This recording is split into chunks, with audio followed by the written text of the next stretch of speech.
The train rattled like it was about to fall apart. And so did my life. Funny how a worn-out carriage could mirror the exact state of my chest fractured. Loud. And one wrong turn away from breaking completely. Then he smiled at me. Just a smile. Nothing more. But it was enough to split the darkness I'd been dragging around for years. I wasn't supposed to notice him.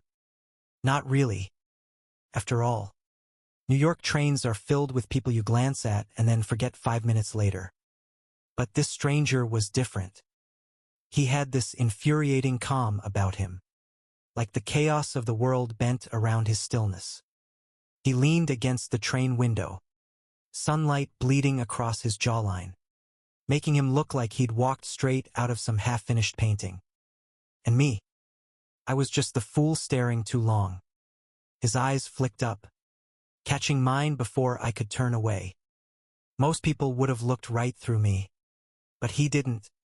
Instead, his mouth tugged into that small, unassuming smile, the kind that says, "I see you. And it's okay."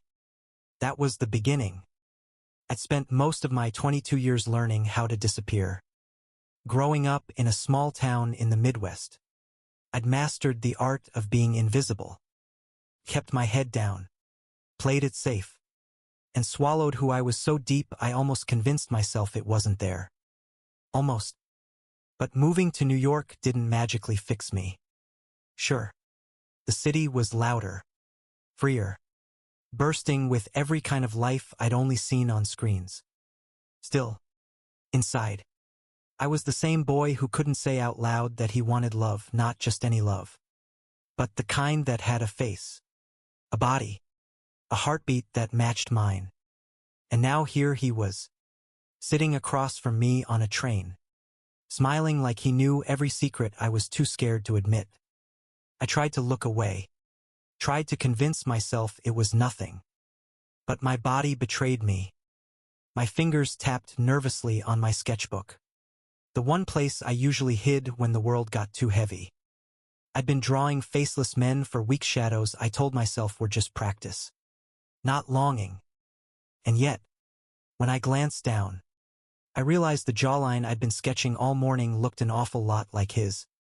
"Are you an artist?" His voice carried across the space between us. Steady. Curious. I blinked, caught off guard. I try. His smile widened, slow and warm. "Can I see?" Panic punched my chest. Showing someone my art felt like undressing in public. But something in his eyes, gentle, patient, made me flip the book open before I could think twice. He leaned in, close enough that I caught the faint scent of cedar and laundry soap. My heart stumbled. "They're beautiful," he said softly, tracing the air above one of the sketches without touching the page. "He looks lonely." I froze. Of course he'd see it. I'd drawn loneliness into every line, every shadow. "Maybe he's just waiting," I muttered, my throat dry. His gaze lingered on me, thoughtful. For what? I swallowed. For someone to notice him. The words slipped out before I could stop them. Heat surged up my neck. I wanted to disappear. But when I dared to meet his eyes, he wasn't laughing. He was just watching me, like he'd been waiting for that exact confession. The train screeched, jolting to a stop. People shuffled around us, but neither of us moved. His hand rested casually on his knee, inches from mine. For a terrifying, exhilarating second, I imagined closing that distance. "I'm Caleb," he said finally, voice cutting through the noise.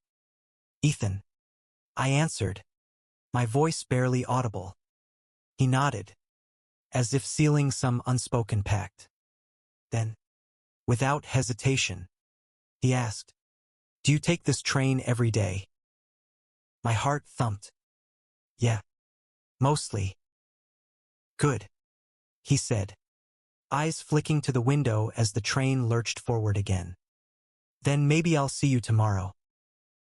It should have been nothing, just a casual promise, tossed into the air. But it felt like a door opening. And for the first time in a long time, I wanted to step through. The next day, I told myself I wouldn't look for him. I told myself it was ridiculous to pin anything on a single smile, a single conversation. But when I stepped onto that train, my pulse betrayed me, scanning every seat like a desperate signal. And then there he was, Caleb, sitting by the window, his hand resting lazily on the seat beside him, as if he'd been saving it for me. I sat down. He didn't say anything at first, just tilted his head with that quiet grin, like he'd expected me all along. And in that silence, something inside me began to thaw. It wasn't supposed to go anywhere. Just stolen minutes between stops. Shared words hidden under the hum of the tracks. Yet every day, I found myself drawn deeper. Caleb talked about everything: music, the novels he loved, the places he wanted to see. He painted the world with his voice, turning the suffocating routine of my commute into something almost sacred. And slowly, he began asking about me. Not the polite, surface-level questions most people threw around, but the kind that reached into the cracks I tried to hide. What scares you the most? What do you wish you could say out loud? Who do you dream about? Sometimes I lied. Sometimes I couldn't. But he never judged, never pushed. He just listened. And God, how I needed someone to listen.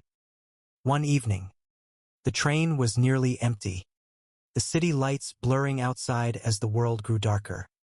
Caleb leaned closer than ever, his voice low, like a secret meant only for me. You know, he said, I think the loneliest people make the best listeners. They're always waiting for someone else's heartbeat. I felt my chest tighten. And what about you? He smiled. I searching mine. Maybe I found mine. The air between us pulsed, thick with something I didn't dare name. My hand twitched, brushing against his on the seat. He didn't move away. For a moment, I thought the universe might finally allow me this small, impossible miracle. But life isn't that kind. The next stop came, and with it, reality. A girl slipped onto the train, her eyes lighting up the second she saw him. She rushed over, arms wrapping around his shoulders like she belonged there. Caleb. She laughed, kissing his cheek. And just like that, the fragile world we'd been building shattered. She kissed his cheek like it was the most natural thing in the world. My stomach dropped. A sharp freefall I hadn't braced for. I pulled my hand back so fast you'd think his touch had burned me. My sketchbook slammed shut in my lap, as if that could erase what had just happened. Caleb looked at me then, just for a flicker of a second, and I swear his eyes softened, almost apologetic. But he didn't say anything. He let her cling to him, her laughter filling the space between us that had once felt like ours. Couldn't breathe. The train rattled on, its noise nothing compared to the chaos in my head. I'd been a fool, hadn't I? Fool enough to believe a stranger's smile meant more than it should. When my stop came, I stood without looking at him. My throat was raw when I forced out a single word. Good night. I didn't wait for his reply. The days after blurred together. I avoided the train, walking longer routes, taking buses that smelled like gasoline and regret. Anything to keep from seeing him. The absence hurt more than I expected. It was ridiculous, was a stranger, a man I'd known only through stolen moments on a train. And yet, he had carved himself into me like a scar. I told myself it was better this way. Safer. That whatever I thought I saw in him was nothing but loneliness dressing itself up as hope. But the truth was, every night, I dreamed of him anyway. It was a week later when I finally caved. I was exhausted, late, and too tired to keep avoiding my own life. The train screeched into the station, doors sliding open like a dare. And there he was, sitting by the window, just like before. Alone this time. No girl. No smile. Just him, staring at the city rushing past. His jaw tense like he'd been carrying something heavy. I almost turned back. Almost. But then his eyes lifted. And the moment he saw me, everything shifted. Relief flooded his face like sunlight breaking through clouds. He stood before I could move, crossing the space between us. Ethan. He breathed, my name heavy on his tongue. Where the hell have you been? I froze. Avoiding you. A half laugh escaped him, sharp and self-deprecating. Yeah, I figured. There was a beat of silence, filled with all the words neither of us knew how to say. Then he whispered, "That girl's my sister." The train jolted, but I swear it was my heart that stumbled. "She's your, what?" "My sister," he repeated, firmer this time. "She just moved to the city. She surprised me that night." He ran a hand through his hair, exhaling hard. "I should have said something. I didn't think God. I didn't think it mattered. But I saw your face, Ethan. I saw the way you looked at me. And then you were gone." I stared at him, stunned, anger and hope tangling like barbed wire in my chest. "You let me think. I know." His voice cracked, raw and urgent. "And I hated myself every second you weren't there. Because I realized something. I don't want you to be another face I pass on a train. I want more." The air was thick with the sound of my pulse, the pounding ache of disbelief. I should have walked away. I should have told him it was too late. But instead, my voice shook as I asked, "Why me?"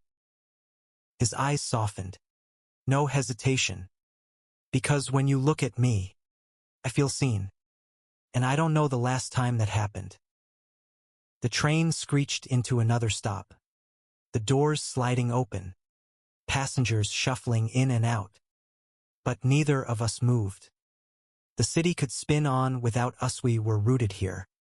In this fragile, terrifying moment. I swallowed hard, my fingers gripping the edge of my sketchbook. Slowly, almost without realizing, I opened it and turned to the page. The faceless man I had drawn weeks ago stared back at us, shadowed and lonely. My hand trembled as I picked up my pencil and, for the first time, gave him a face. His face. Caleb's. When I finished, I turned the book toward him. He stared at it, silent, his throat working. Then, with a gentleness that undid me, he reached out not for the drawing, but for my hand. Warm, steady, real. I didn't pull away this time.